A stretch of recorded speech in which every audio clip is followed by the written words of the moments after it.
Good morning. I'm Annalise Bosmo, the Curriculum Manager for English at the Victorian Curriculum and Assessment Authority, and it's my very great pleasure to welcome you to this morning's the state final of the 2021 Plain English Speaking Award. I'm your MC today. I'd like to take this opportunity to acknowledge the traditional owners of country throughout Victoria and recognise their continuing connection to the land, waters and cultures.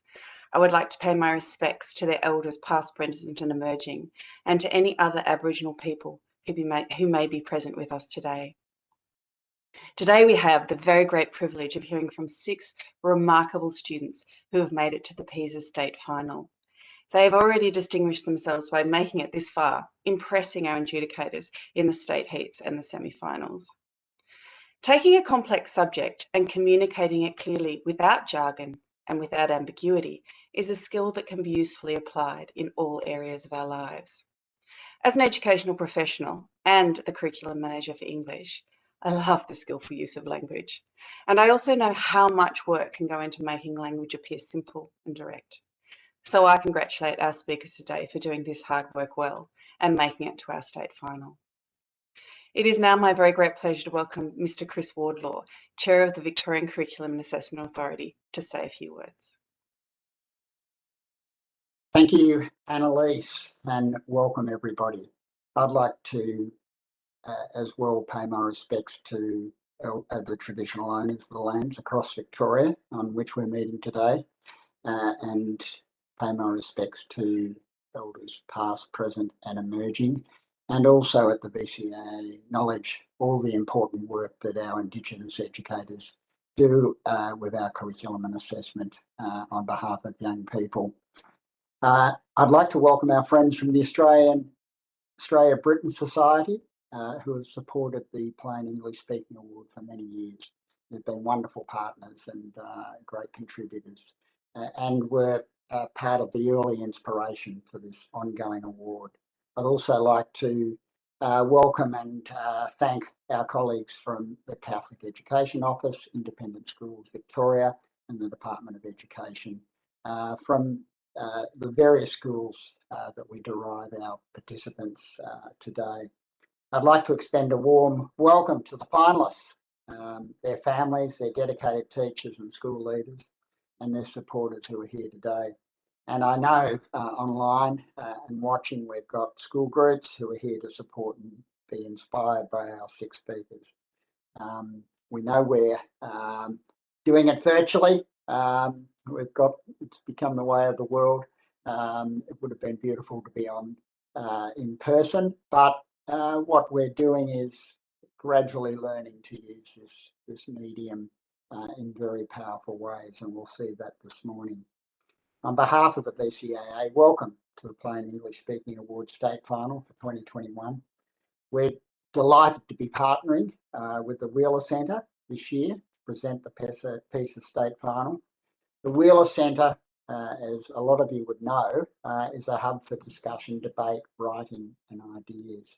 I encourage you to take advantage of the many programs they facilitate, including panel talks, education resources and podcasts. I know personally I've taken advantage of that over the years. It's a wonderful, inspirational centre we have in Victoria. This year, we have 6 inspiring, talented students who will shortly be taken to the stage to share their passions, insights and visions for the future. You can be extremely proud that you're here today. 19 state heats, 4 semi-finals. These 6 have nabbed the top spots from over 160 of their peers. I was pleased to learn that so many young people took up the opportunity to participate in the state heats this year across 2 weeks in May. All of the speakers here today have been successful at expressing themselves in front of an audience, something that's not that easy to do. It's only by practice that students can achieve a higher level of oral communication. And that is why we at the VCAA is proud to coordinate this public speaking award. It encourages students to investigate topics that they are passionate about, to tell stories, to gain confidence in speaking fearlessly and respectfully. What we encourage through this award this award is the ability to express yourself clearly and succinctly. Of course, our curriculum supports the aim of this award through various processes. Annalise has mentioned, a lover of English and very important to English in this state. Our VCE English requires students to develop strategies for constructing sustained, coherent and logical argument. The VCAL personal development strain encourages students' development of self-confidence and self-esteem. Communication features heavily in our F to 10 curriculum, and through research and investigation require to write a persuasive and engaging speech. Students develop their ethical, creative and critical thinking, important cross-curriculum capabilities that all our students need for their future world. Finally, I'd like to thank the PISA adjudicators, you'll meet them later, those who participated throughout the competition and those with us today. Without you, the state final would not have been possible. I look forward to the fierce competition this morning from our finalists and to hearing each of your prepared and impromptu speeches. I wish you the best of luck. I know from experience, having been at the PISA state final for a number of years now, how challenging you guys can be. So I'm really looking forward to that. Thanks very much and best of luck. Thank you. Thank you so much, Chris. I think we're all looking very much forward to hearing the finalists too. Before we do, I think it's time to meet the people who have the toughest job ahead of them today, potentially our adjudicators. Beck Kavanagh is our head adjudicator today. Beck is a Melbourne-based writer and academic. She's judged many literary prizes, including the Victoria Premier's Literary Award, and was the school manager for the Stella Prize for 5 years. She is currently the school programmer at the Wheeler Centre, a sessional tutor and academic at La Trobe University, and the writer-in-residence at Coburg High School. Welcome, Beck. Our second adjudicator, Shahani Manaf, was a state PISA finalist in 2017, speaking about the media's dangerous tendency to commercialise mental illness. She is currently undertaking a Master of Teaching, secondary, at the University of Melbourne, specialising in English, psychology and humanities. Shahani has over 4 years of VCE English tutoring experience and continues to raise awareness about mental health as a volunteer for Headspace Australia. Thank you. Welcome, Shahani. And our third adjudicator is Matthew Braithwaite. He's a senior project officer in the Vocational Education and Training, or the VET unit at the VCAA, and has been an adjudicator for PISA since 2018. Matthew works with secondary students from across Victoria to share their experiences in VET for the Get VET campaign, supporting school communities and promoting the reality of VET and the opportunities it provides. Welcome, Matthew. Okay. So how is today going to run? We have 6 student speakers. One by one, they will present their 8-minute prepared speech. At the 7-minute mark, the bell will ring once. But as WebEx filters out our traditional bell as background noises, today we have to harness the power of the human voice. So the first bell at 7 minutes will sound like this. Bing! And at the 8-minute mark, the bell will ring twice. Bing, bing! Thank you for that. The adjudicators will need some time between each speaker to finalise their notes. So while that happens, the wonderful Kim Dillon will perform for us. Kim is a musician and composer who graduated the Victorian College of the Arts with honours in musical performance, practical composition. Kim has had original works commissioned by the Melbourne Symphony Orchestra, Astra Chamber Music Society and Musica Viva. And her music has been performed in Canada, the UK, North America, Romania, and Italy. What a treat to hear her perform today. Welcome to you, Kim. After the prepared speeches, our finalists will present an impromptu speech, but more on that later. Let's now get going with our first speaker. Please welcome Alexander Zing from St Kevin's College, presenting his speech, The Greatest Threat to Democracy.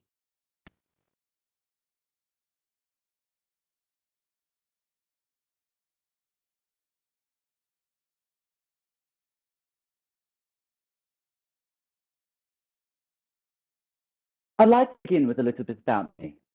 Coming out of lockdown, I've been contemplating my future in this shambolic world.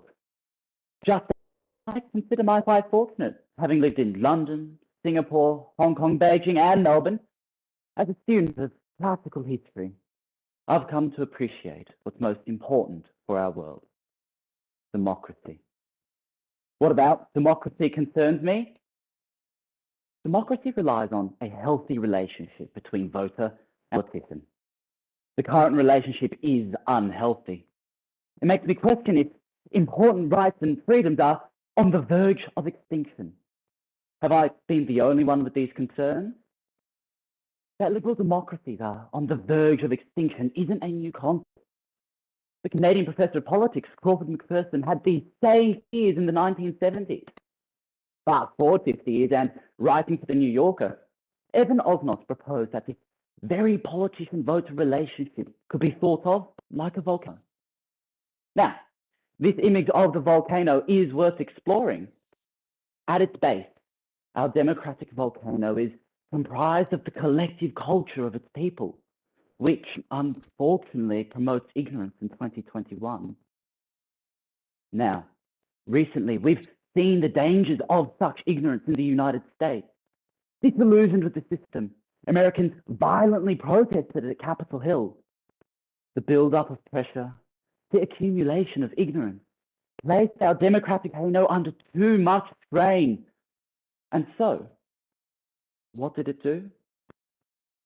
Erupt. Ignorance before our democratic volcano caves in on its. So who in our society would revel in such dangerous ignorance? Traditionally, we like to think of all voters as being one average person, representing everyone. Australia traditionally had the character of norm. Nowadays, that name has changed.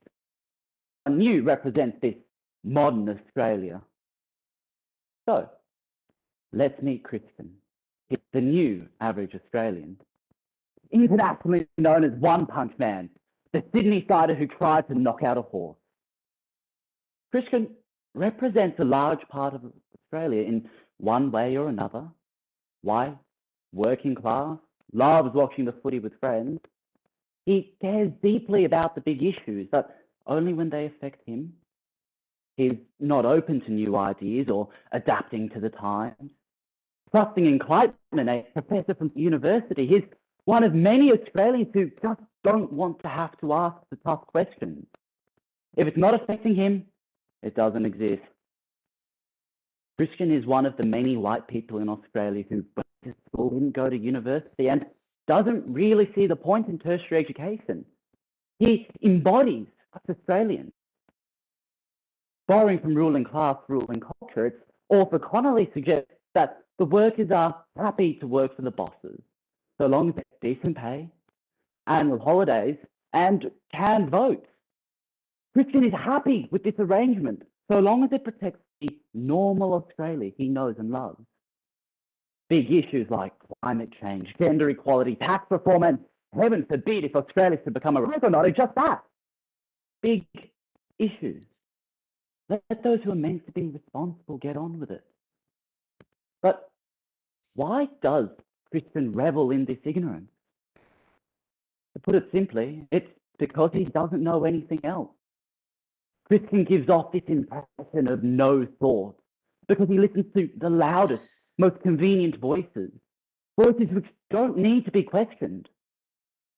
He remains ignorant because politicians have fashioned a type of discourse which aims to limit the conversation he can have when talking about the bigger issues. Just think of Craig Kelly on vaccines, or even worse, the entire Liberal Party lockdown. Claims from Frydenberg that lockdowns are unforgivable and being made up as they go by a man who, as Tim Smith put it, is a control freak wowser. Claims from the Prime Minister that Victorians must get their freedoms, stop locking down. For the leaders of our nation to say that lockdowns steal away freedom suggests that they're dangerous, bordering on authoritarian. For Christian, why shouldn't he believe his Prime Minister? Why shouldn't he take action, protest, storm the streets? What Australians like Christian are hearing sounds so simple. Stop lockdown. And because of this, they're not questioning what they're being told. Offered a simple solution, offered control over their destiny. They embraced ignorance. As Don Watson, a political commentator and speechwriter, put it, politicians have been using language, spitting weasel-like managers. They're fighting the discourse which encourages Christians to turn a blind eye, to be ignorant, and to believe that the only political action he does is work, vote, and trust his leaders. So, I want to share with you a vision for the future, where the warnings of recent anti-lockdown protests are heeded, where the rumble of our Australian volcano is no more. It might sound like a fantasy, but we can attain that future. All we need to do is embrace a culture of accountability. It's already begun with the hashtag BLM and cancel culture more broadly. Professor Anne Hudley from the University of California defines cancel culture as the ability for people like Christians to boycott. At its heart, it's about holding politicians responsible for their actions. We saw this in the social media storm that demanded the truth from Christian Porter, that demanded the government take responsibility and address the rampant sexual harassment in Parliament.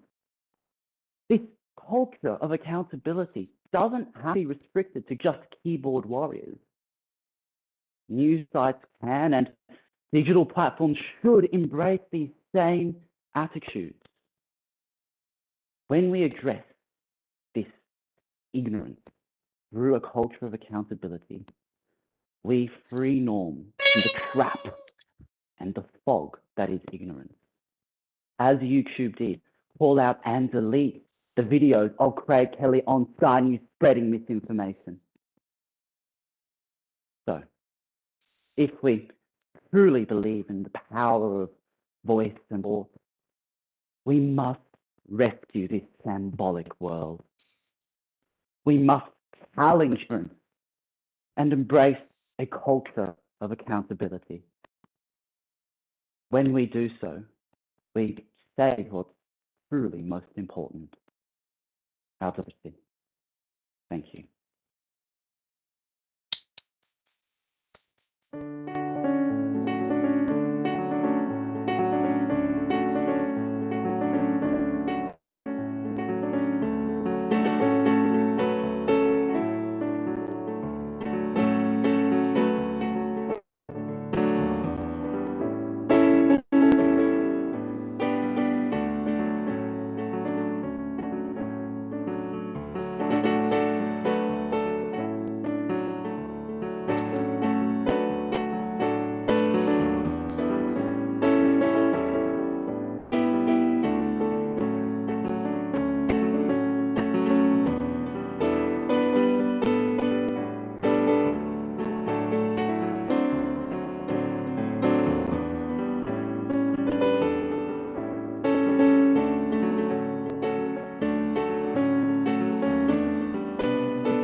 Thank you so much, Alexander.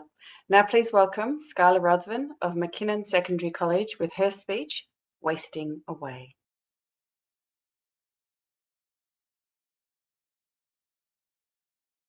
Consider this. Food waste. What did you picture? Possibly the moldy cheese at the back of the fridge, the bruised apples in the fruit bowl, or maybe the vegetables left on your plate at the end of the meal. But there's far more to food waste than what meets the eye. It's the food that never made it into your fridge or onto your plate in the first place, let alone the shelves at the supermarket. The food that took exorbitant amounts of time, resources, and effort only to go directly from the land into landfill. It is, according to the United Nations, the 1.3 billion tons of food wasting away in dumping grounds every single year.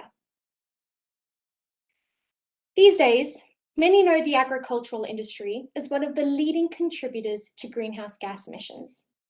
From the production and processing of our food to its distribution across the globe, the industry releases billions of tons of these potent gases each year. What few people realise, however, and what the ABC's War on Waste emphasises, is little more than half of the food we produce in Australia is ever eaten, with the remaining enough to fill the MCG 6 times over each year. That means that up to 40% of the gases associated with agriculture are completely unnecessary. 40% of the resources, efforts, and time going to farm, going to waste. By and large, this can be accredited to the unrealistic cosmetic standards of our time. Supermarkets have very specific expectations that define what makes a fruit or vegetable acceptable to sell on their shelves. So if something is too big, too small, too fat, too thin, too bent, too straight, it doesn't make the cut. If something is scratched or bruised or has a mark on it, it's simply thrown away. Take bananas, for example. Selling more than other fruits at 5 million per day, they're Australia's most beloved fruit. They require 9 months to a year to grow, hectares of land, a laborious harvesting process, gallons of water, fertilizers, money, yet almost half of the bananas harvested don't meet cosmetic standards and are consequently discarded.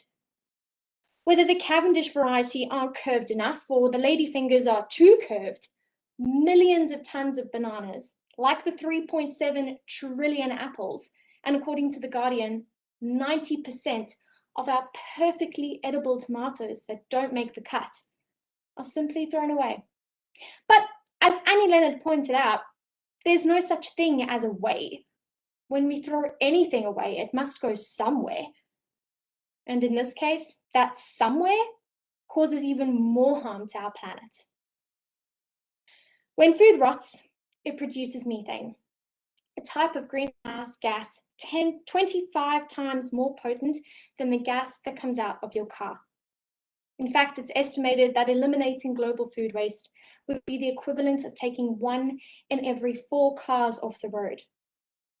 The Food and Agriculture Organization of the United Nations states that if food waste was a country, it would be the 3rd largest emitter of greenhouse gases, following the United States of America and China. Yet, while we're grappling with such extensive amounts of food waste, Australian Ethical highlights that more than 870 million people worldwide are chronically undernourished and go to bed starving every night. It's for this reason that food waste is often referred to as the world's dumbest problem. Growing up in South Africa, the issue of food, or rather the lack thereof, was one I witnessed every day on my way to school. Families on the side of the road, barefoot and starving. Orphaned children begging for the scraps, anything to get them through the long, cold nights. Children who, instead of driving to school to receive an education like myself, even just a basic one, to afford them the opportunity of future employment, were standing at the traffic lights, literally performing for their breakfast. Oblivious to oncoming traffic, they would stand between lanes, faces painted and stomachs empty, often cartwheeling between cars, juggling or performing the notorious gumboot dance with shoes far too large for their tiny feet. All this effort often met with nothing more than the blank stares of passers-by, their effort not enough to secure them a single meal. These people continue to suffer at the hands of one of the most easily preventable yet fatal conditions, killing in excess of 9 million people every year. That's more than double the reported deaths of COVID-19 globally. Hunger is often overlooked as one of those problems too impossible to solve. But we have the solution. It is literally right there in front of us, rotting away in landfill. We produce more than enough food to support the entire population, yet so many continue to go hungry unnecessarily as our food waste only continues to damage the environment. Food rescue organisations like OzHarvest and Second Bite have been established with the sole intention of tackling this very problem and are prime examples of what good can come from redistributing our surplus food to those experiencing food insecurity. Jonathan Bloom, an author and journalist, emphasises that food waste isn't considered a problem because for the most part, it isn't considered at all. It poses one of the biggest threats to our planet, yet has such little recognition. Plastic straws are instantly recognised as dangerous for marine life. Everyone knows that transport produces toxic gases. But mention food waste, and it's unlikely that the first thing that comes to mind is the millions of taxpayer dollars that are going down the drain, or the gases that are prompting our Earth to become inhabitable. And probably not the human lives that are being lost every day as a result of our ignorance. Unless the image of the moldy cheese and the leftover vegetables is replaced with the reality, until this pressing issue is given the awareness it deserves, our planet, our future, and our lives will only continue to waste away. Thank you.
Thank you so much, Skylar.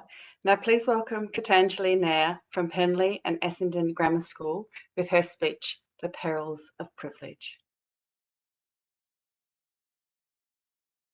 The highlight of my week happens every Sunday evening. Dinner is done, homework is done, the house is finally quiet.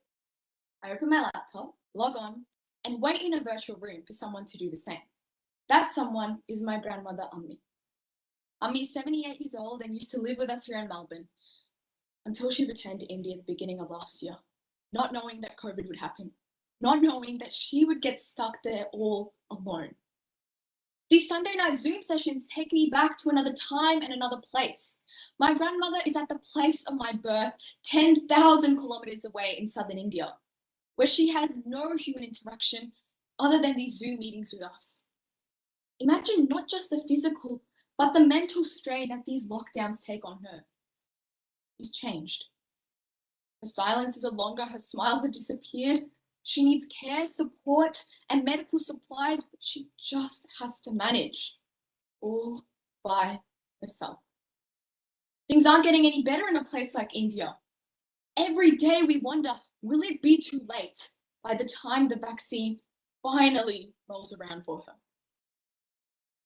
This is what the issue is. We need to start discussing this because the issue is we are privileged. It's another world, isn't it?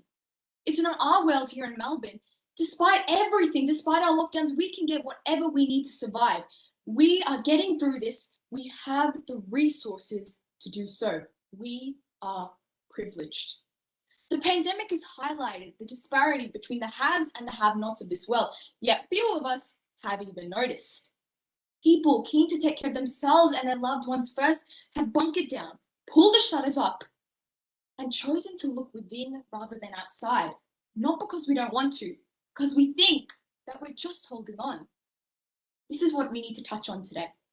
On the global stage, we Australians are privileged, but there are perils to this privilege. Perils in being blind to our position of privilege. Perils in the rise of scapegoating along racial lines. Perils in the rise of performative activism, a movement characterized by token gestures and little meaningful action. See, for us, social distancing and isolation are a privilege. It means that we have a safe place to call home. Lockdowns are a privilege. It means that we live in a country that can support us. Over there in India, I can't say things are the same. Ami tells us of a neighbor, a man that we know well, Ashok. COVID has rendered him jobless. The father of two has zero income, no prospect of JobKeeper or seeker, the final resort. Picking up work at the crematorium where sadly there is plenty of work. Forming the last rites for the unfortunate souls whose families can't even attend. Dawn to dusk, one body to the next, burning pyres, lack of oxygen cylinders, overflowing hospitals. I just can't read these images. There are many Ashoks working there with no time for emotion, just get the job done, get food on the table. We can't stop recognizing this. The pandemic has highlighted this disparity between the developing and the developed world. Last year, we had so many statements like, I wish there was a vaccine, if only there was a vaccine, it's finally here. Guess which countries are hoarding them? The developed ones. Just over half of the world's vaccines were reserved by wealthy countries, constituting 14% of the world's population. Africa only has 1.3 billion of a population. And in that 1.3 billion, 8 doses per 1,000 people. Compare that to a first world country. Canada has 338 million doses. That is enough to vaccinate every Canadian, 5 times over. On the other side of the globe, America, the most powerful country of the world, has been sitting on a stockpile of 40 million doses of the vaccine just in case an anti-vaxxer changes their mind. So when I end my call with Ambi, I overhear people complain.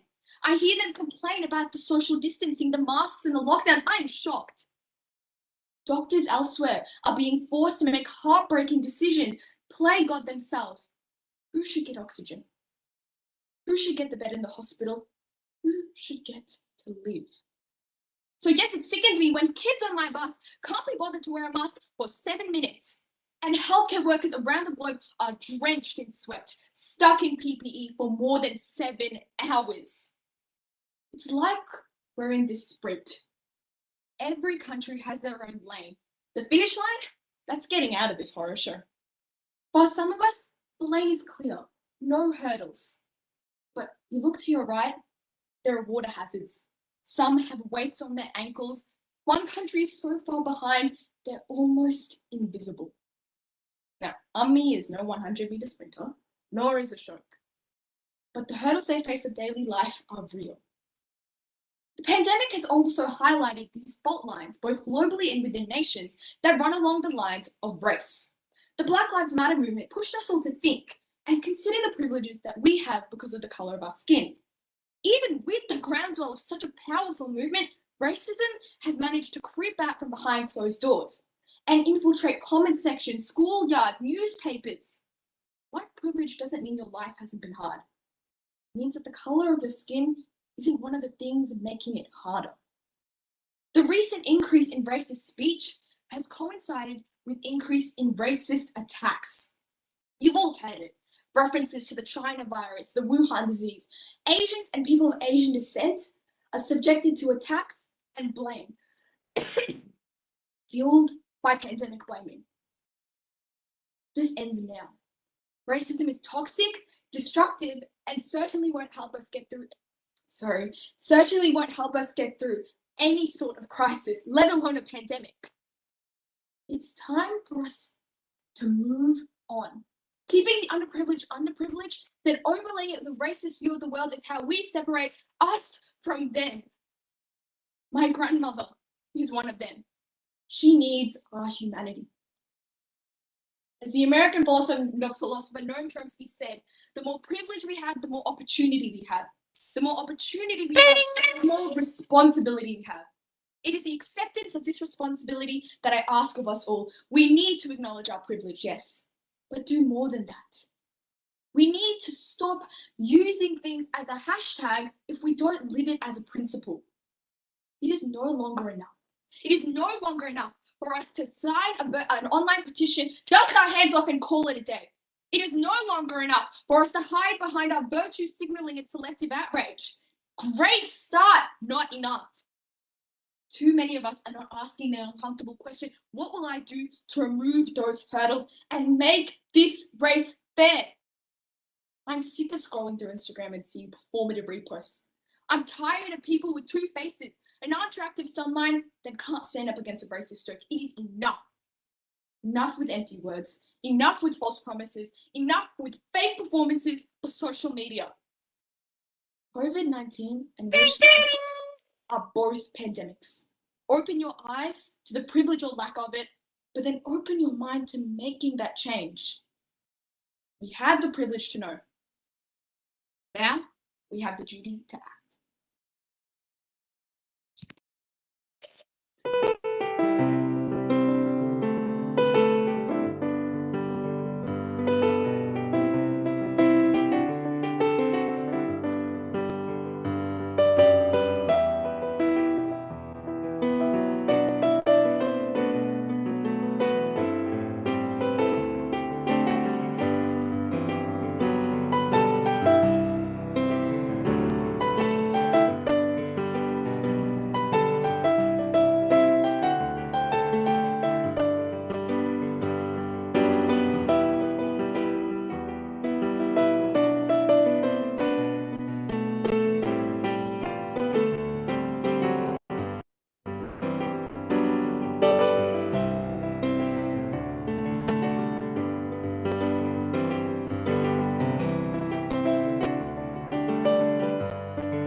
Thank you so much, Gitanjali. Now, please welcome Leo Lewis from Melbourne High School with his speech entitled Fixing Racism with Kebabs.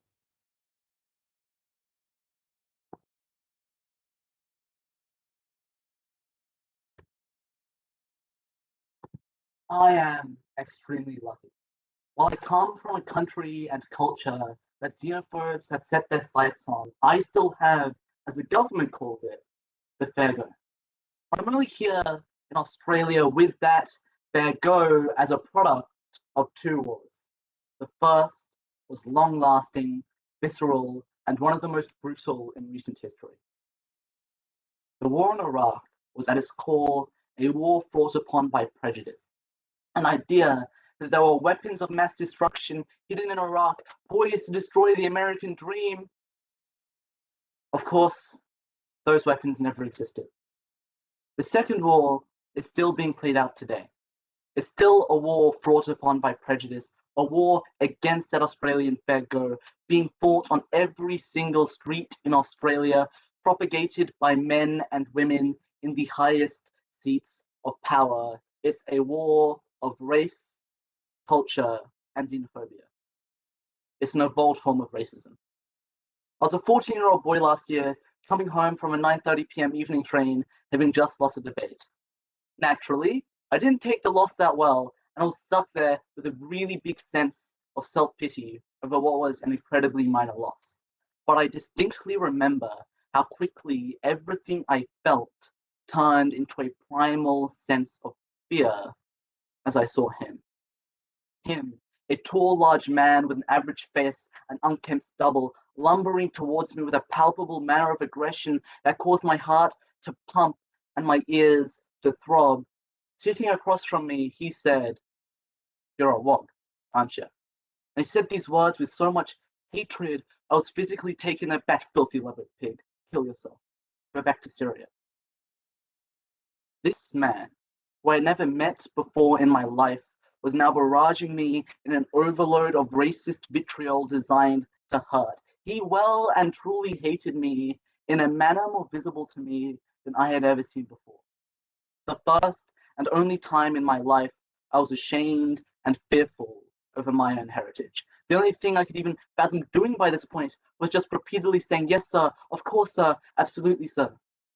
The train stopped while this man was continuing to hurl racial abuse at me, and I immediately ran out of the train and onto the empty station. Outside, alone, and in the cool night air, I felt this indescribable sense of shame wash over me, both at my own identity, but also at my complete submission to this man. As time went on, and the fear, the panic, the shame slowly subsided, however, I came to realize the irony of what just happened. This man, while attacking my Arabic culture, was simultaneously enjoying one of its greatest inventions, while verbally abusing me due to my identity. This man, this self-proclaimed white supremacist, was eating a kebab. And it got me thinking, right, why? Of all the possible foods you could have been eating at that time, why would you be eating a kebab? And the only real answers I could come up with was either you were so terrifically ignorant as to believe that kebabs were an Anglican invention, or he was in complete denial over the hypocrisy of his own belief system. And I believe it's the latter, because what you come to ask after a while isn't why racists and xenophobes act in racist or xenophobic manners, but rather, how do those belief systems come into fruition in the first place? And it seems absurd, though, doesn't it, to think that in today's day and age, these sorts of ideologies still exist, because we are being routinely told day in, day out that people are born equal, that racism and sexism is unjust, and that discriminatory actions ought to be punished. And we've said this so much to the point of indoctrination enforced by the government, the schools, the media, and the general public itself. And make no mistake, this indoctrination works. Contrast our society to the society of a few centuries ago, where slavery was normalized and a genocide killing millions of Jews was launched. Our society has progressed, yet racists still exist. According to the Challenging Racism Project, approximately 40% of Australians believe, quote, that Australia is harmed by people from different cultures, quote, sticking to their old ways. What's worse is that these people aren't even changing their minds either. So that's when I realized the way we think about racism is counterproductive. What I learned that day 1 year ago aren't that racists are malicious, but are rather stuck in a bubble preaching racism. These people distrust the authority figures in front of them and choose to seek alternate viewpoints instead. These racists, like the one I encountered last year, are nothing more than broken records, preaching the beliefs that come from the men and women they trust, as opposed to the anti-discriminatory rhetoric authority provides. This is at its core why we are dealing with racism in the wrong way. Racists are only racist because the men and women they trust are racist. It's why that man was so in denial over his belief. It's why he's able to eat a kebab while denouncing Arabic culture. And this isn't unique to just my experience either. Tom Metzger, a leading white supremacist in the United States of America, has Peruvian friends and routinely benefits from multiculturalism. And Yvonne Maltis, a Boer man and self-proclaimed proud racist, has South African friends because, quote, they're racist too. Roger Kelly, one of the most powerful members in the Ku Klux Klan, befriends an African-American musician named Daryl Davis. Clearly, illogicality and hypocrisy runs rife within these communities. So why don't they realize this? For xenophobes to admit the hypocrisy of their actions, that also means that they have to admit that everybody they trust is wrong. For racists to snap out of their tunnel vision and start acting rationally and humanely, they have to abandon their entire identity. We tell racists that their ideology is wrong and they ought to be punished, but the problem isn't with a racist ideology, the problem is with the lack of genuine human connections that racists have. I learned 1 year ago that racists live in a state of denial, because to live otherwise would mean that you have to abandon everything that you think makes you you. And ostracizing racists, well, all that does is ensure that these people recede back into their own insular communities creating a feedback loop of racial ideology that is extremely hard to break. This is where extremism is born. So what's the solution? It's surprisingly simple. Be that missing genuine connection for these groups. Show racists the best your culture has to offer. If that means giving them delicious kebabs you could have eaten yourself, then so be it. Because it's those acts of generosity, the continuous kindness that leads to a connection. That kebab and the conversation that follows, the offer for dinner and the discussion that ensues all leads to a bond. And it's only with that bond can minds be changed and harmful ideologies be pulled at the root. And what better example is there than of aforementioned Roger Kelly, that KKK member who later quit precisely because of his newfound connection with African American Daryl Davis. I was a victim of racial abuse last year, but instead of shaming me, it opened my eyes to how racists are made, to how racism is perpetuated, and how decades-long ideologies can be shattered. Sometimes all it takes is a good hot kebab. Thank you.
Thank you so much, Leo. Now please welcome Zuva Govera from Haileybury with her speech Seen and Not Heard.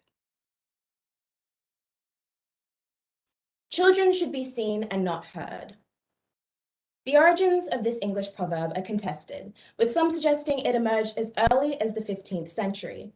And when my brother wakes me up at 6 a.m. on a Saturday, yelling at everyone on his Minecraft server right outside my room, I tend to agree. But the scope of this phrase and how it manifests in the world around us is a lot more sinister than Saturday morning sleep-ins. It is no secret that wisdom is widely considered a product of experience. You live and you learn, so to speak. And so it makes sense that the older you get, the more you know, and the more your perspective is valued. But we, the youth of today, are incredibly intelligent. In fact, we've been made to engage with all kinds of content and evolve in ways that have not been seen before. We're socially aware and tech savvy, with the 97% of us who are on at least one major social media platform, often using those mediums to advocate for good. 3 days after the killing of unarmed Black man George Floyd in police custody, 8.8 million tweets were made with the hashtag Black Lives Matter. And currently on Instagram, there are over 940,000 posts under the hashtag climate action. As a generation that hasn't really known a world without social media, much to the dismay of a couple of our parents, we have been made to actively invest in the progression of society and our place in it. So why then are we constantly being belittled by those in positions of power? Why do we as a society mentally equate youth with naivety and even recklessness? Dramatized images of crazy house parties and petty high school drama conjured up at the mention of the word teen. We're told that we'll understand when we're older, that we don't know what we're talking about, that we need to work on our anger management problems and watch a good old-fashioned movie with a friend. As some of you might have recognized, that last one was a quote taken from former US President Donald Trump, aimed at a then 16-year-old Greta Thunberg. The patronizing remark was made in response to Time magazine's decision to label the young activist their Person of the Year. In spite of all of the criticism that has been made against her, Thunberg's activism has played a crucial role in bringing discussions about climate change to the forefront in recent years. At only 15 years of age, she sparked the Fridays for Future movement, resulting in global-scale protests against the lack of action and accountability being taken by institutions in addressing climate change. And the ripple effects of large-scale youth public activism like Thunberg's goes beyond the tangible. A 2020 study found that 97% of young people are inspired by seeing our peers take a stand against contemporary issues. X Gonzalez is another example of a prominent young activist who has inspired countless people across the globe through their activism. A survivor of the Stoneman Douglas High School shooting, they've been an avid spokesperson for gun control in America. They organized the hashtag March for Our Lives movement alongside their fellow survivors, which birthed over 880 similar events across the globe. And yet, despite their astonishing bravery and courage, X2 has been met with contempt and condescension, being labeled a communist child actor by their fully grown critics. And it's infuriating because here are these beacons of hope for us and our peers, living proof that we can be empowered to make a better future for ourselves, a symbolic invitation to us all for a seat at the table. These are the people who speak to us and for us, not the 50, 60, 70-something-year-old men who make up a majority of governments and a majority of the world. But their voices, our voices, are being silenced, ridiculed, mocked. We are not being heard, and really, we're being denied our chance to even be seen. It's not an excuse either to say that we just don't have enough experience, because I can tell you that the opinions of someone who had to watch their friends get shot at school and wonder if they were next are just as, if not more valid in a conversation about gun control than a rich, privileged 74-year-old man who's been cashed up by the NRA, even if he's the president and they're 18. We deserve to claim our stake in the issue of climate change and ask the generations above us, how dare you, without being told to chill? After all, 71% of them sleep perfectly fine at night, believing they won't be affected by it in their lifetime, according to Gallup Incorporated, while a majority of us lie awake. But beyond unfair, this is dangerous. The willingness of society to tune out the calls of its young people is dangerous because it breeds apathy. Here in Australia, it emboldened our Prime Minister to denounce young climate strikers, telling them to go back to school. Now, of course, education is extremely important. But why? So that we can do something with it. And this instinct to tell kids what they can and can't do, say, or even think allows people to forget that. Allows them to expect complacency over critical thinking. To believe that knowledge is only seen in the image of a full classroom, when it is more clearly heard in the roaring cries of a rally. And when 300 million people's homes will be threatened by rising sea levels in 2050, according to Climate Central. Or when 500 people die each day by gun violence in the US, according to Amnesty. We cannot expect silence from the leaders of tomorrow. The world needs to hear us, and it needs to be moved by us.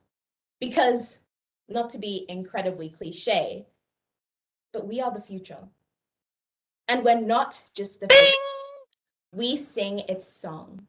We echo its promises for better so that no one can forget. But with all due respect for my elders, you need to listen. Student-led petitions for greater consent education, social media campaigns calling for an end to human rights abuses, school communities coming together to call for better treatment of refugees. These are the voices of our young people, and they need to be listened to. We deserve to be listened to.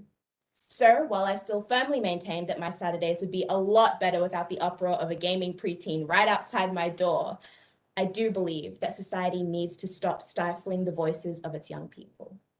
Children should be seen and heard. Thank you.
Thank you so much, Zuba.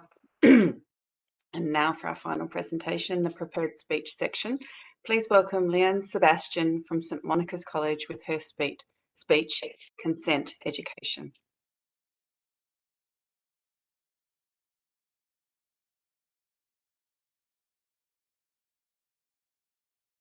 Have you ever had a milkshake thrown at your face?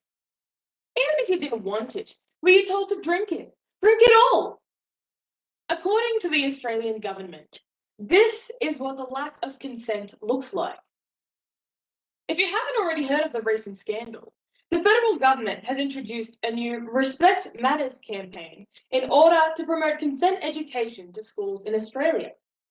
From the $7.8 million budget, half the money was allocated to a shocking video that taught sex consent through milkshakes.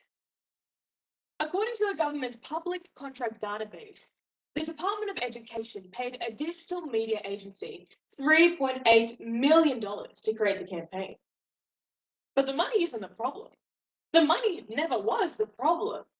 It was the confusing video where a young woman smeared a milkshake over a young man's face while telling him to drink it all. It was the confusing video that drew comparisons between getting pizza and can I touch your butt? Today, I would like to address the growing consent crisis and the government's lack of readiness to address this issue in our current society.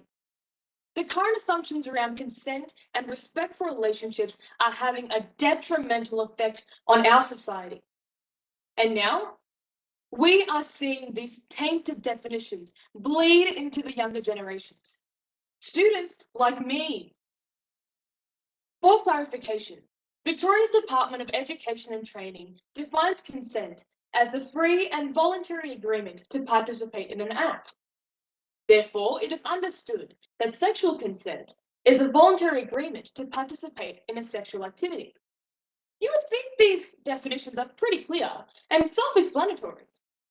But unfortunately, the 30% increase in sexual assault victimisation from 2010 to 2018, stated by the Australian Bureau of Statistics, says otherwise.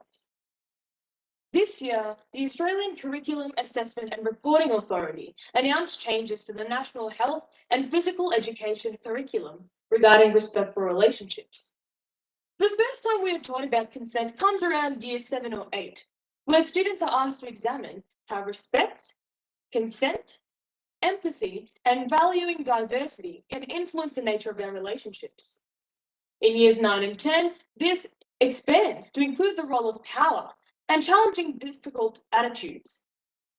But of course, this is the Australian curriculum, and how this content is delivered and interpreted is up to the schools and teachers' discretion. Much like the game Chinese Whispers, what goes through one ear may not be delivered in the same way to the next. Regardless of age, all students are impressionable minds, subject to the teachings of their mentors and professors. Furthermore, the likelihood of these children learning about consent for the first time in school is exponentially high. To those who may argue that schools should not be replacing the duty of the parent to prepare their children for such social dilemmas, I say to you, you are ignorant. With the increase in work hours due to the need of financial aid and the amount of time that children spend at school, there is less leeway between the amount of time that both the child and parent are at home together. Additionally, let's not forget that while educators are provided with the resources and tools to tackle this issue, many parents would be underprepared and untrained in comparison. Students spend a better portion of their day at school. Approximately from the age of 5, children are exposed to a community of people wider than their immediate family, which instantly puts them in vulnerable and dangerous situations. Therefore, if the parents are preoccupied, and if the schools are not providing adequate information, we are essentially leaving a deer in headlights. Why are we not doing anything about this? Why are we waiting for a news outlet to report a horrible example this lack of information can lead to? Victoria is the education state after all. So why are we not leading in consent education? Look no further than our very own federal government to find your answer. Last year, 25-year-old Brittany Higgins was betrayed by her own team in one of the highest esteemed institutions in Australia. She was raped in our very own Parliament House. What is to become of the usual he said, she said debate, we are yet to find out. But this story is enough to prove that consent education is needed now more than ever. Brittany's story is enough to prove that there is a problem. I can assure you that our hesitancy to address this issue will be the reason why little boys think they can pick on little girls. Our hesitancy will be the reason why teenage girls feel the need to cover up and conceal their sexuality in public settings. Our hesitancy will be the reason why a woman thinks it is okay to be beaten and overpowered by her husband. Of course, this goes both ways, but it is scientifically proven by the Australian Institute of Health and Welfare that it leans more towards violence against women. Brittany Higgins was just one name, one person. Following her came Julia Banks, Kate Sullivan, Jamila Rizvi, and since writing this speech, God knows how many more. I wish we had enough time to list every woman who has been wronged in Parliament by Parliament, but I could reach the 8-minute mark and still wouldn't even be close to done. This could easily be avoided in the future by investing in consent education now and shaping future generations to be better. If we don't take action at this formative stage, this will consequently influence our adult lives and shape our mentalities for the worse. In layman's terms, we will be repeating yet another generation of ignorant, uneducated, narrow-minded members of society. Schools have an obligation to educate future citizens on more than merely academics. Cultural conventions and social attitudes are formed in schools, which means that this is the time to inform our future MPs, our future judges, our police officers, and leaders of Australia. It is not enough to make consent education mandatory. No, the government needs to supply schools with quality resources and training to ensure that they can carry out this initiative effectively, to ensure that students like me are equipped with the right kind of knowledge. So it's not about milkshakes, it's not about pizza, and it certainly is not as childish as touching buds. This is consent education, and we need to treat it with seriousness, appropriateness, and respect it deserves. Thank you.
Thank you so much, Leanne. Wow, it was an amazing set of speeches we've heard this morning from some thoughtful, passionate, and extraordinary young people. I was moved in almost all of those speeches to close to tears, and I feel like if we have young people like this in our world, it can only get better. We can only make good decisions with this generation coming forward. I couldn't be more overwhelmed by what I've seen this morning. I'm absolutely in awe. Can we please have a huge applause for all of our speakers right now? You can all just put your emojis in and applaud in your own rooms. That would be wonderful. I'm now going to invite our adjudicators to leave the main meeting. They're going to go and discuss and consolidate their notes, and they will come back later on. What we're going to do now is have a short 10-minute intermission. This will take us to about 20 past 11. So at 20 past 11, we'll all come back together and we will commence the impromptu section at that time. Thank you for joining us to this point, and I'll see you all in 10 minutes.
Okay, it should be live now. I'm going? Yep. Mhm. Welcome back, everybody. We're sorry, we've had a small technical issue, but I think we're back. Welcome back. I hope you had a lovely break. And we're now going to move on to the impromptu section of the morning. So for the impromptu section, all speakers have been moved to a breakout room, and they will one by one present in the same order that they presented their prepared speeches, that they will then enter the preparation room and prepare these speeches. So this is an unseen topic, and they are given 4 minutes to prepare a 3-minute speech. I just want to repeat that because it's quite a task. That for a 3-minute speech, they're given a topic 4 minutes before they're due to present. So they have to be extraordinarily agile. They've got to really think on their feet, and they've got to have a real sense of how a speech works. So their understanding of the shape of a speech here is now being really tested. They're all given the same topic. They're all given 3 minutes to present, and they will get a warning bell at 2 minutes and then another one at 3 minutes. The topic that everybody will be addressing is last minute decision. That's the topic that they need to address. I just want to remind everybody the impromptu section of this morning is worth 40% of each speaker's overall mark. So 60% is on the prepared speech and 40% is on this impromptu. So there's a lot of pressure riding on this. While we're waiting for our first speaker to rejoin us, let's just sit back and listen to Kim again, who's been absolutely remarkable all morning, and we'll wait for our first speaker.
Please welcome back Alexander Zing from St Kevin's College.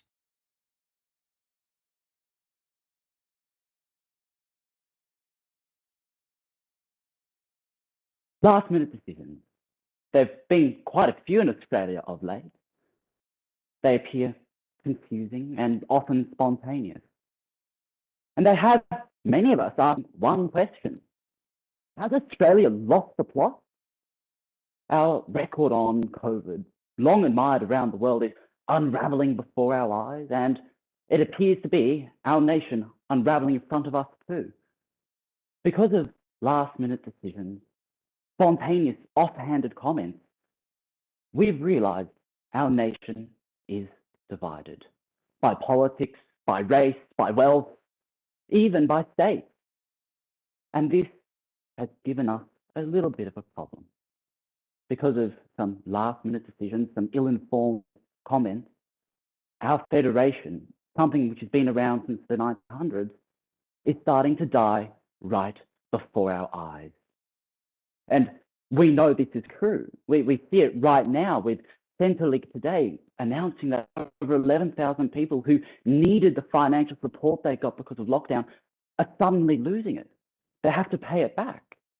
It seems quite spontaneous, offhanded. It doesn't make any sense. It's as if someone has sat down and typed in, better make this a thing.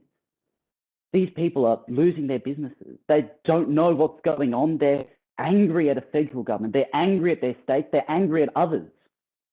It's causing our country to fracture.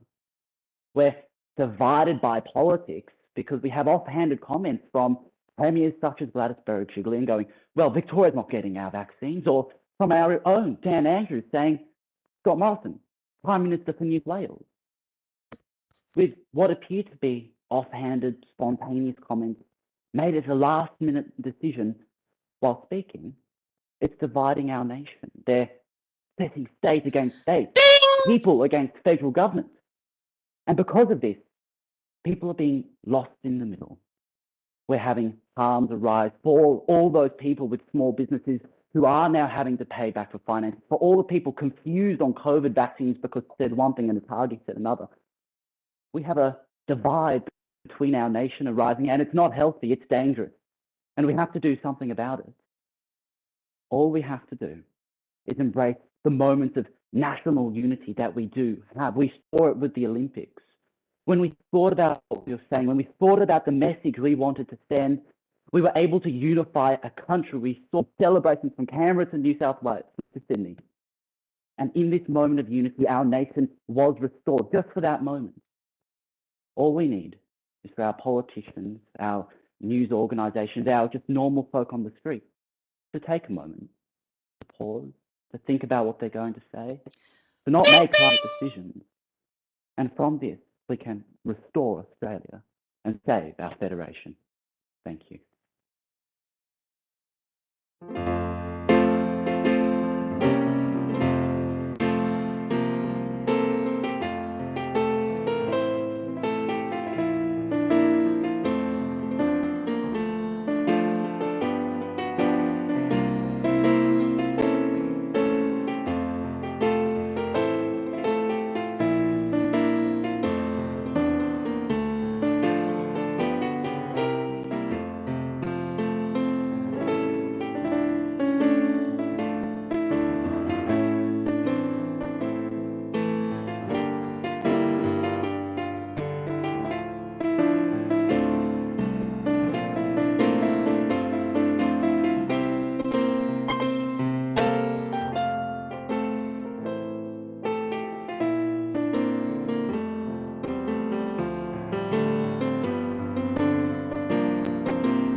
please welcome back Skylar Rutherford from McKinnon Secondary College. Right now, we have the chance to make a decision that can change the course of this pandemic and ultimately the rest of our lives. We don't have to leave it to the very last minute. If we act now, we can afford everyone the opportunity to have equal access to vaccines. Vaccines have long been held as the only viable option for the way out of this pandemic. And we as Australians are fortunate enough to have access to this option. In fact, at this point, 1 in every 4 people on average in high-income countries like our own have the opportunity and have been vaccinated. In stark contrast, in low and middle-income countries, they aren't as fortunate, and just 1 in every 500 people have been vaccinated. These countries don't have the ability to, they don't have the bare necessities to cope with this pandemic. Never mind vaccines, they don't have access to things like PPE, ventilators, oxygen, even beds at hospitals and healthcare workers themselves. Meanwhile, while all of these people, these frontline workers and elderly worldwide have been left vulnerable to this disease, Australia and countries of the like have not only secured millions of doses of vaccines and stockpiled them, but is actually wasting countless doses. We as Australians need to make a decision as to how we want to deal with this pandemic. Ultimately, if we only focus on vaccinating our own population, where does that leave us? We're going to keep getting thrown into lockdowns of the like, where I'm here delivering a speech because a strain from a country that wasn't protected by vaccines has escaped the borders and come to countries like our own. We've been told that the only way out of this pandemic is to vaccinate our entire population before we can worry about others. But the truth is, that's not how it's going to work. If we want to get back to normal, if we want to live a life before COVID, then we need to make sure that vaccine equity is in place, that every person, regardless of where they're born, especially those who are vulnerable, like healthcare workers and the elderly, have access to a vaccine. We as Australians need to make a decision on how we want this pandemic to last or end. Let's not leave it to the last minute. Thank you.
Please welcome back Katanjali Nair from Penley and Essendon Grammar School. Oh, sorry. In 2017, in a cross-country race, Abel Mutai, a Kenyan athlete, went against another Spanish athlete. It was the race of his life. Mutai was running and he thought, the race is over. I'm done. There's no point here. And then the Spanish athlete, who was far ahead, turns around and says, no, the race is not over. You still have the chance to win. Now, let me remind you, this Spanish athlete was at the corner. He was right about to finish, but he sacrificed that gold medal, that chance to win for this Kenyan athlete, who ended up beating them all. But why am I going on about a race? Why am I going on about cross country? I don't really look like the hurdling type.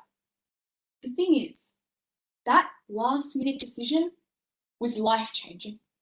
That last minute decision didn't have anything to do with race, didn't have anything to do with gender, didn't have anything to do with anything. That sort of sportsmanship is what we need in today's society. In this way, that Spanish athlete managed to change the life of the Kenyan athlete forever. So how do we see these last minute decisions in our lives?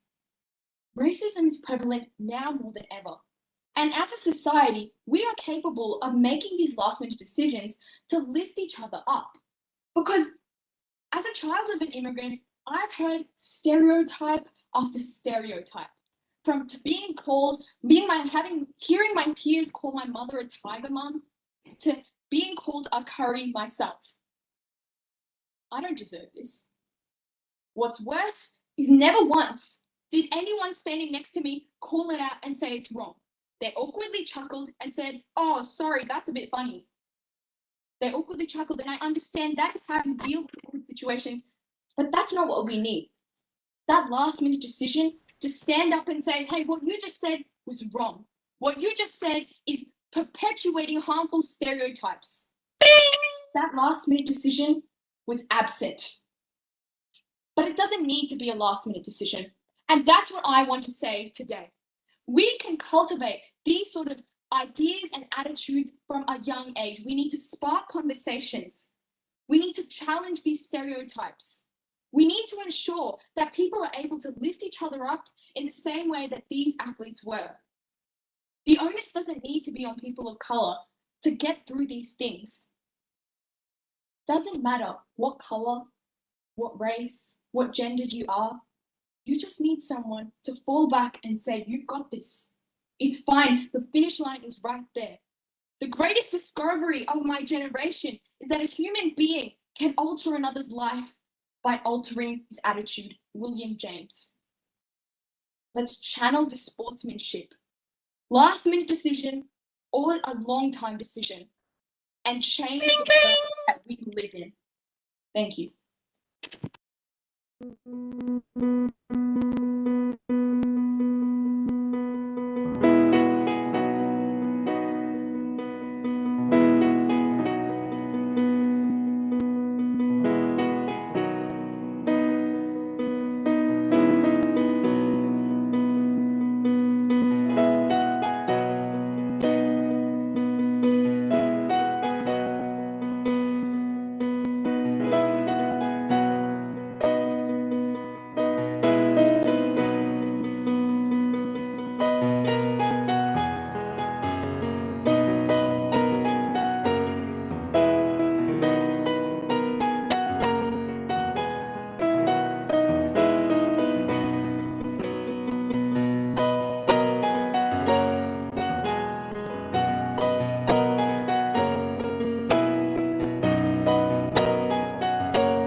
Please welcome back Leo Lewis from Melbourne High School.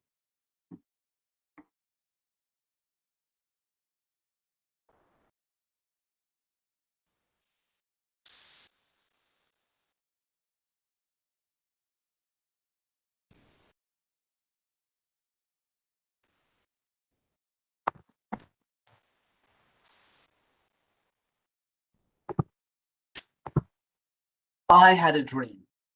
Arguably, the opening sentence from one of the most influential speeches in history. Yet, that speech wasn't something that was deliberated upon. That speech wasn't something that took months or days or years to prepare. That speech was improvised, an off-the-cuff, last-minute decision. Ladies and gentlemen, the impact of the I Had a Dream speech by Martin Luther King is undeniably great. It led to civil reform and created racial equality for generations to come in the South. Yet, at the same time, last-minute decisions can be a curse. Take what's happening right now with climate change. We're expecting 15-year-olds to stand up and try and teach you about how we can fix the world. We're expecting people like Greta Thunberg to travel around the world to try and influence governments' minds when it comes to climate change policy. What does that cause? That causes complacency. And at the end of the day, complacency breeds last-minute decisions. What I'm trying to come to at the end of this is just showing you how on either side of the spectrum, last-minute decisions can either cause great social benefits and outcomes for generations of people to come, or it can lead to too little, too late solutions to global disasters. We can't tell you that last-minute decisions are a good thing or they're a bad thing, because at the end of the day, every single last-minute decision relies on the situation and the context they're made. When I was 7, my parents made a last-minute decision to emigrate to Australia, me included. And I can't say whether that has been a good or a bad decision as of yet. I haven't seen what's happened to my life. I won't know what's happened until I grow old and weary and finally depart. And so at the end of this, what I'm trying to get to is that whether or not you think last-minute decisions are a good or a bad thing, at the end of the day, we can never make a true, honest judgment over whether they're a thing to be longed for or a thing to regret until we've seen the consequences and the outcomes of each and every decision they breed. Thank you.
Please welcome Zuva Govera back to the stage from Haileybury.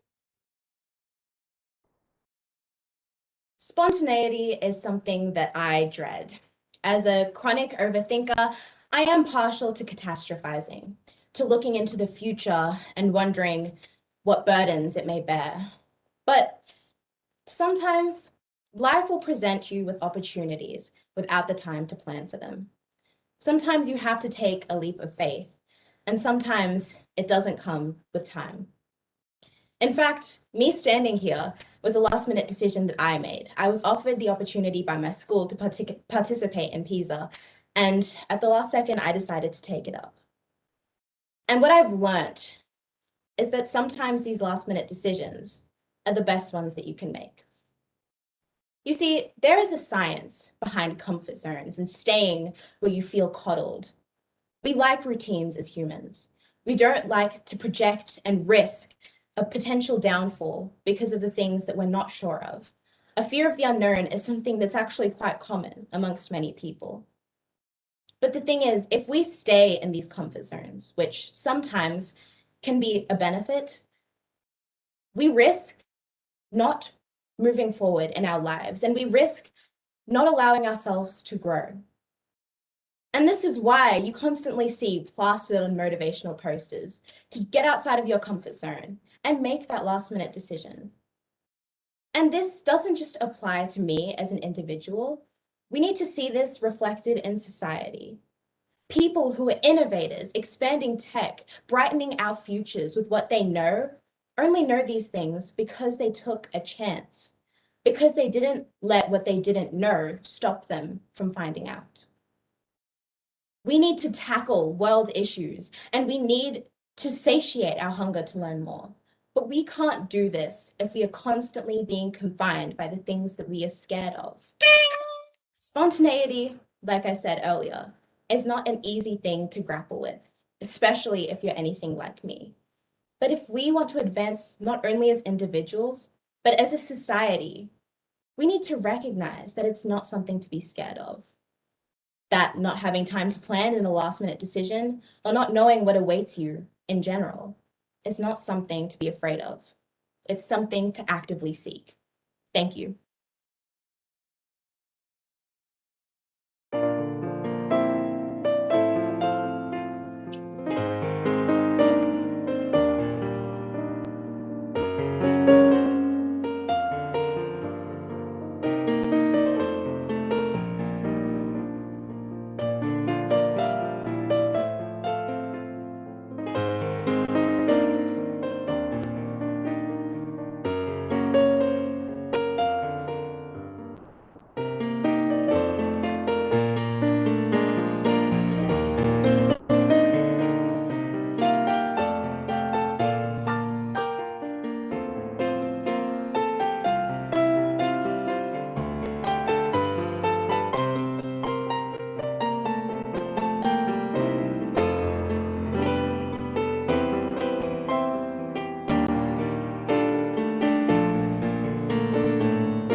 And finally, please welcome back Leanne Sebastian from St Monica's College.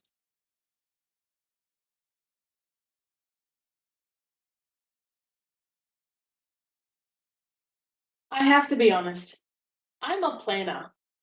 I like to plan, I like to organize, I like to make sure everything is perfect. I've always been that person who plans a road trip or that person who plans an outing with friends. It's always been, and it's not because I'm always given that responsibility, but more because I enjoy it. It's therapeutic. And I like to be prepared. So you would understand why this impromptu is really not my forte. But regardless, here's the thing. I may like to plan, I may like to be a perfectionist, and I may like to be prepared. But why is it that my last minute decisions are always the ones that turn out with the best outcome? No matter what situation in my life, no matter whatever decision I've ever had to make, my instinct has always led me in the right direction. My instinct has always allowed me to make the right decision. So why is it that the last minute gut instinct decisions always turn out the best? Well, I'd like to think that it's because we trust our instinct so much. Whether we're in fight or flight mode, or whether we're just trying to make a quick decision on what to buy from Woolies, I've always found that it speaks true to my character. My last minute decisions have always shown what I prefer, what I lean more towards, what I may say I like, but in reality, I choose to be. No matter how last minute, or no matter how prepared, I've always seen that these decisions are hard to make. But nonetheless, these last minute decisions make my judgment and me as a person better. It has shown me how to be more intuitive. It has shown me how to be more aware of my surroundings, and especially if I'm walking alone at night, and especially if I'm trying to console a friend. Therefore, no matter how last minute, no matter how much I plan, and no matter how much I prepare, I've always found that my last minute decisions are the best. Why? Not because it's my true self, but rather because I am finding who I am through my own last minute decision. Thank you.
Well done, and congratulations to all six speakers on the impromptu speeches. I'm sure you agree with me that they showed remarkable poise and agility in what is a seriously difficult task. And the adjudicators now have another difficult task ahead of them. And they'll now leave this main meeting to make their decision together. While our adjudicators deliberate what is going to be a really challenging decision because the remarkable six speakers in front of them, I'd like to welcome Rob Perry, President of the Australia Britain Society Victoria, to impart a message. Thank you, Annalise. But as Annalise said, it's Rob Perry. I'm the president of the Australia-Britain Society here in Victoria.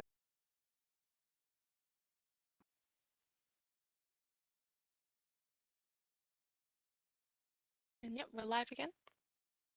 We apologise for that technical hitch. This is the world we live in. But while our adjudicators deliberate, I would like to welcome Rob Perry, who is the president of the Australian Britain Society Victoria, to speak to you all now.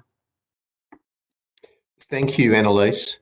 I'm delighted to have attended again today as the president of the Australia-Britain Society here in Victoria. I hope everybody agrees that whilst it's a shame that we weren't together physically today, I think this online version of the event that we've now run 2 years in a row has actually worked terrifically. So a pity we couldn't get together, but I think the event's been excellent.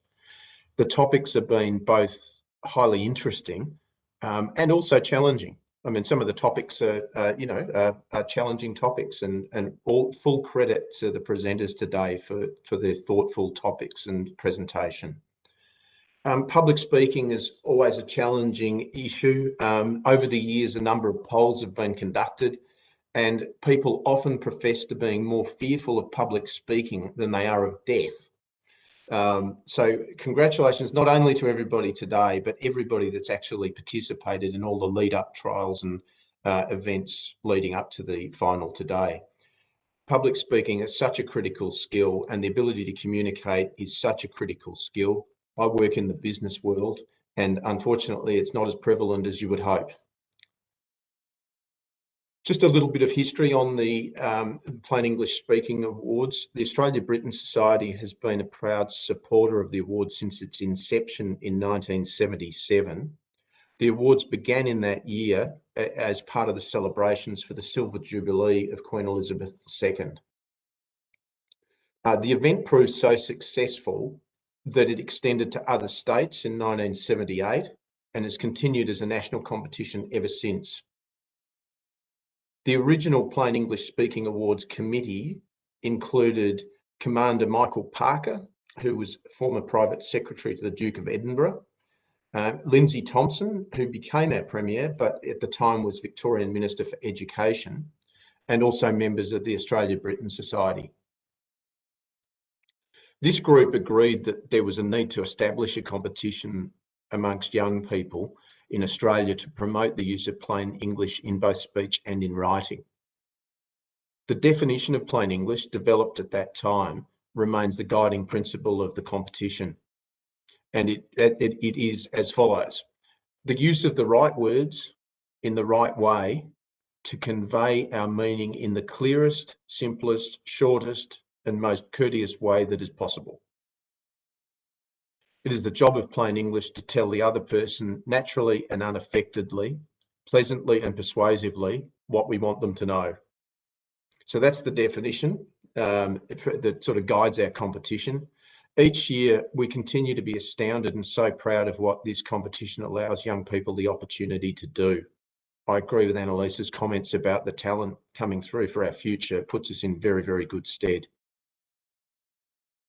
I'd like to thank and congratulate all that were involved in the running of the award. And in particular, I'd like to thank Miranda Picton-Warlow from VCAA, who has done another fabulous job. And we've had to, I don't like to use the word pivot, but we have had to pivot very sharply to bring this competition back online again. I'd also like to thank Julie Sattler from the Australia-Britain Society, who puts in an enormous amount of effort behind the scenes in organising the prizes, etc. It's once again been a very difficult year for all, and for the event to actually have proceeded so successfully shows such great spirit and determination. Hearing from young people who will surely become future leaders and change makers in whatever capacity they go forward in, it's really a rare privilege, and I find it a great privilege, and I find it quite humbling, to be honest, each year listening to the quality of the presentations, and this year's no exception.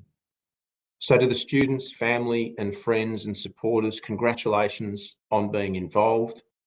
Whatever the result is today, congratulations to all of you for extraordinary and enlightening and entertaining few hours. Thank you very much and well done to all. Thank you so much, Rob. And I couldn't agree with you more that nuanced and clear public discourse couldn't be more needed and welcomed at a time. And watching these young people demonstrate that is heartwarming, but also encouraging, I think, for us all. Next, we have a very special guest, Tierney Khan. She was the winner of the 2020 Plain English Speaking Award Victorian State Final. Tierney knows just how many butterflies are in the stomachs of these young people this morning. Since winning the 2020 PISA State Final, Tierney has started an undergraduate degree at the University of Melbourne and is enjoying the opportunity to broaden her perspective in many areas. And she's also been working with the Wheeler Centre, progressing from panellist to host to guest programmer. In addition, an article she wrote on the experience of being mixed race in Australia was published by Rosie, a blog run by the Victorian Women's Trust. Just a content warning for our audience, Tierney's speech will make reference to sexual assault. Thank you so much for joining us today, Tierney. Thank you, Annalise. Hi, everyone. I have to start off with a massive congratulations to all the speakers today. It's safe to say I do not envy the judges' decisions, the judges' process. I can imagine it'll be really hard. I'll try and keep this brief because I know that if you're anything like I was, you won't be listening to a word I say. I distinctly remember last year listening to the previous year's winner, Anne, speak and trying really hard to take it in, but being so nervous that it pretty much all went over my head. I do, however, remember Anne saying that it didn't matter if we won or lost, and thinking that was really easy for her to say as the winner. So I'm not going to say that to you because at this point I know it probably won't mean much. But I did want to remind you all of the core reason that you're here, because you've got something to say and you want people to listen. I remember when I finished writing my speech, I wanted to broadcast it everywhere. I wanted everyone to hear it, and I didn't think I'd be satisfied until that happened. And then in the lead up to the finals, I presented my speech in front of a group of teachers at my school. And after I'd finished and they'd given me all their notes, this big conversation broke out in the room about what we as a school could be doing better, what we could be implementing to better combat sexism and rape culture within our community. And I remember sitting back and thinking, this is why I did this. And that maybe it was okay that billions of people hadn't heard my speech because it had inspired conversation for change within my community. And these kind of instances kept happening after PISA was finished, from people contacting me telling me they truly had no idea how deeply ingrained rape culture is in our society, to a family friend's niece deciding to follow through with pressing charges after she was assaulted after she'd watched my speech. So I guess this is my long-winded way of saying that even if you don't win today, even if you never present your speech again, trust that you will have impacted at least one person in this process. Someone will have been moved by what you have to say. And sometimes that's enough. Having had the chance over this past year to reflect on my whole experience with PISA, I can safely say that the best part wasn't winning. I mean, don't get me wrong, I did really enjoy that part. But the best part was the fact that a speech that I had written from a place of a lot of pain and was essentially a manifestation of years of feeling angry and helpless had made an impact and had inspired conversations that would hopefully lead to other girls having better experiences than I had. Progress is progress, no matter how small. And that's what I really want to emphasize to you today, that at the end of the day, you're here because you wanted to be heard. And you have been, loud and clear, and who knows what kind of change you're all going to inspire. I mentioned this somewhere last year, and it's been echoed again today, that being a part of PISA both now and last year makes me feel really optimistic about the future. I think sometimes it can all get a bit doom and gloom, but having witnessed multiple rounds of speeches last year and today's finals, and seeing so many articulate, intelligent, thoughtful teenagers all so passionate about very different things and so eager to share that with people, well, it makes me feel really proud to be a part of this generation. So if I had to, I suppose, sum up what PISA represents to me, it would be the power of conversation and the power of sharing ideas. I mean, for me, PISA has acted as an incredible gateway to so many opportunities I couldn't have even dreamed about this time last year. And through those, I've had the chance to share even more of my ideas and thoughts with people. And I have no doubt that it will do the same for you guys. So my closing thoughts are, if you win, if you lose, if you draw, regardless of what happens today, don't stop sharing your ideas. Don't stop instigating these conversations because they do matter and they do inspire change. And I don't know, I think that's sometimes better than any trophy you can get. Thank you. Thank you so much, Tierney. Both moving and powerful, and I couldn't agree with you more. Many of my students changed my heart and my mind on many things just by speaking to me. Conversations are powerful. I'd now like to invite Jim Thomas, Festival and Events Officer at the VCAA, to ask some more questions about your experience with PISA. Thanks, Jim. Thanks, Annalise, and thank you again, Tierney. I'd like to echo Annalise, that was really powerful. I really find your emphasis on looking to your community to make change like a really relevant point today. It's really important to look to the group that you're a part of, whether you like it or not, and try and impact them there rather than just try and change the world. You said that being a part of PISA makes you optimistic about the future, and I just wanted to have a quick chat about the speeches that you heard today. How did they make you feel, and were there any ideas that really stood out to you that make you feel optimistic? I mean, definitely. I think that, each speech obviously had its strengths, otherwise it wouldn't be here, and all the speakers definitely had things that resonated with me. I mean, I couldn't go past the kebabs, the racism with kebabs. I think that as a person of color, that is the hypocrisy is something that I think all of us have faced.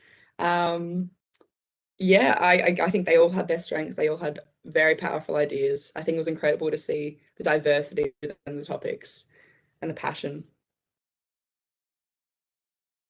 Amazing, absolutely. I couldn't agree more. So last year in your state heat, I think I saw you all the way through, and you've always been a very confident speaker. I'm sort of wondering how your experience through the several stages of the competition has maybe changed your approach to public speaking, and how do you feel about it today after your experience with the competition? I mean, I still think, as echoed today, it's such an important thing to be articulate with your ideas and thoughts, is such a skill to have. PISA, yeah, it was pretty impactful on my life, if I'm honest. It obviously came last year for me for 2020, period of lockdown, period of a lot of confusion and not knowing things. And the different rounds were just every time. I think it was less, honestly, I think it was less about me, and every round hearing different speeches from other people was just such a fantastic experience, and really was quite a highlight in my year in the 2020. Yeah, just absorbing all the knowledge from my fellow peers was such a great experience, and definitely, again, made me cement in the fact that these kind of conversations and things have to happen. Yeah, absolutely. In terms of those sorts of conversations, I suppose my next question is more about in your speech, you talked about your speech coming from your 2020 speech coming from a place of pain, and I was wondering if you had any advice for students who may be watching who have a topic that they feel really strongly about, or perhaps even negatively about. How do you sit down and sort of put that to paper, or what's your process for working through these things? I mean, my speech came mid-lockdown, 2 a.m, because I was talking to some friends. I kind of talked about this in my speech last year. I was talking to some friends about just all this, the sexism that we'd all kind of faced in our lives. And I was, oh God, I was so angry, and I didn't know what to do with that. And for me, it's always been kind of, writing has always been that outlet. And so I just put it down. And I think that that's the thing when I felt very intensely about this topic, and my speech definitely, I felt like I was pouring my heart and soul just out for everyone to look at. But I think that that's like the hardest topics are the ones we have to write about and we have to say. It definitely like wasn't like an easy thing. Like there's very personal things in my speech that I was talking about, and there were many times where I would present it to people and I would just break down crying because it was a lot. But I think it's so important, and that those topics are the ones that we have to share and we have to talk about. And I mean, at the end of the day, I'm really glad that I did, and I think it was definitely worth it. The vulnerability was definitely worth it. Absolutely. I think the vulnerability is a really good point, and to be able to put that out there and have it affirmed as well, and have your community sort of come around you, I think is a really great reason to be doing this. Absolutely. Almost as difficult a topic, Tierney, the impromptu. It's quite a difficult leg of the competition, and the nerves can sometimes get pretty intense. And I sort of wanted to ask your advice on that as well. how did you deal with the nerves, and what's your advice for taking a breath and getting into the impromptu? I mean, yes, impromptus, they were not my favorite thing, definitely not. I think with the impromptus, you almost don't have time to be nervous because you get your topic and then you've got, what, 4 minutes and then you just have to do it. And there almost isn't like time to like think about it and be nervous. But for the prepared, I mean, I think that I had the belief that what I had to say was worth the nerves. And there were a lot of people that were involved in my process of the speech and that I had written about or that had listened to it and had given me notes. And I think I was more nervous about doing them a disservice and doing myself a disservice by not doing my speech well than I was to actually do my speech. But having said that, on the day, I actually messed up my speech a lot. Like, I don't know if anyone picked up on this, but I missed a paragraph and I swapped around and the end was improvised because I thought I was going over time. So it didn't really matter at the end of the day. Like nerves, yeah, you just kind of got to push through and trust that you are capable of putting on a great speech, even if it's not what you've written down, like mine was. I do have to jump in. That is amazing. No, we didn't notice, but now that you've told us, we will have to go and revise your state final winning. So I'm glad we've got some adjudicators here today. No, of course not. That's really good to know. I've got a few more. I was wondering, just some basic advice for students who are considering joining PISA. I mean, Zuva was speaking today about how it was a last-minute decision for her to sort of get in. Would any advice for students thinking about getting into PISA? Just do it. I mean, what if you got to lose? Like I did PISA in 2019 and didn't even make it past the first round. I don't know, everything's a process. You got to build the skill, and what better way to build the skill than being part of the competition? Fantastic. I think that's actually a fantastic note to end on and a good, positive, optimistic outlook for the future. Teeny, thank you so much. Thank you. Thank you for having me back. Not at all. I think our adjudicators, I'll throw it back to Annalise. Hi. Oh, thank you so much, Tierney and Jim. That was really amazing. It's amazing to hear the creative process of young people and how they think about how they put things together. These things don't arrive fully formed clearly, and hearing how that process is as powerful as hearing the speeches themselves. So thank you so much for that. I believe the adjudicators have arrived back, so we'll welcome them back. And I'm sure they've had a pretty robust conversation about their decisions. But before we get to them, we just want to acknowledge, the VCA wants to acknowledge their gratefulness to the Australia-Britain Society, who have, as you have heard, supported this award since its incarnation in 1977. And they are providing the trophies for today's winner and runner-up, as well as the readings book vouchers for all the state finals. But it's now my pleasure to invite Beck Kavanagh, Shahani Manaf, and Matthew Braithwaite to the virtual stage to speak briefly about today's competition before Beck, the head adjudicator, will deliver the results. Okay, thank you, Annalise. Look, what an absolute pleasure it's been this morning. Absolutely wonderful speeches, and it's such a privilege to be able to hear from students with such passion and such intelligence. As we knew would be the case, you did make our job very difficult, but you know, it is an enjoyable job. All of the adjudicators commented on the intelligence and the unique perspectives that were presented today, and you should be all incredibly pleased with such accomplished speeches. So look, that's all from me. I will now hand it over to the other adjudicators who will say a little bit more. Alrighty, thank you so much, Matthew.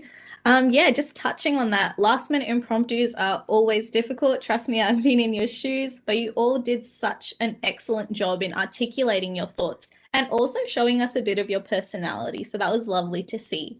And I've been adjudicating most of the heats this year. So I've seen most of you actually throughout the stages and at the last semi-finals.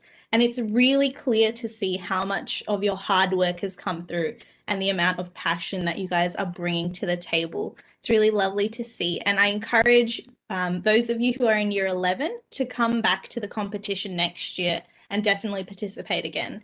And those of you who are in year 12 to look out for public speaking clubs at university or wherever you may go in life, to be honest, because it's a skill that you'll always be able to use.